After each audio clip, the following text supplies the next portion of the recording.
Good morning, everybody. Have a nice morning today. Have a very nice time with my English class at the beginning of the day.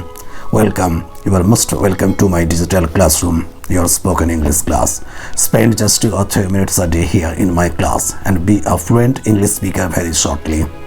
Today I'll read 2 beautiful stories with 2 beautiful lessons for all of us. Try to follow me. Yes, with all your attention. Now the stories, but you have to wait a bit till the end to know the names and the morals. Let's start the first story. It was the coldest winter within the memory of the oldest living inhabitant. The roads were blocked by the snowdrifts, so deep that people could not struggle through them.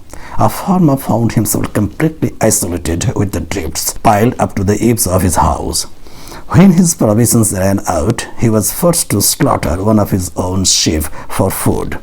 Still the bitter weather continued. When all his sheep had been consumed, he was forced to eat up his goats. And at last, for there still was no break in the terrible winter, the farmer had to sacrifice his valuable plough oxen to keep his family from starving.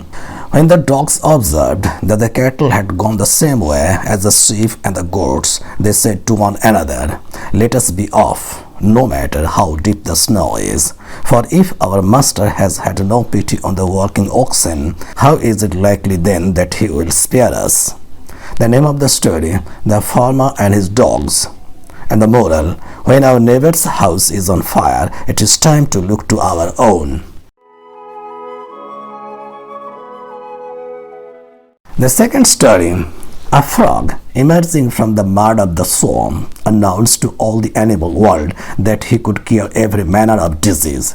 Interested to see what all the croaking was about, the animals gathered around, and the frog, more puffed up than ever by the attention he was receiving, bellowed, "Here, come and see. You are looking upon the greatest physician in the whole world.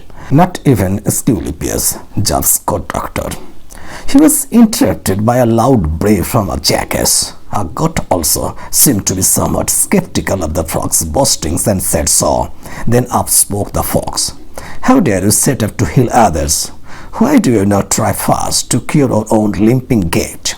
And your own blotched and wrinkled skin," added the hare. "And your bulging and ugly eyes," said the sheep. At this the quack frog drew in his head and hopped away in the direction of the bog whence he had come, while the animals laughed to scorn him. The name of the story, The Quack Frog.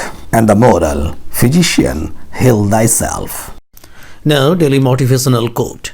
Dreams are the seeds of change. Nothing ever grows without a seed, and nothing ever changes without a dream. Davy Boone. Thank you. Wish you a very good day ahead. Stay at least. Stay tuned.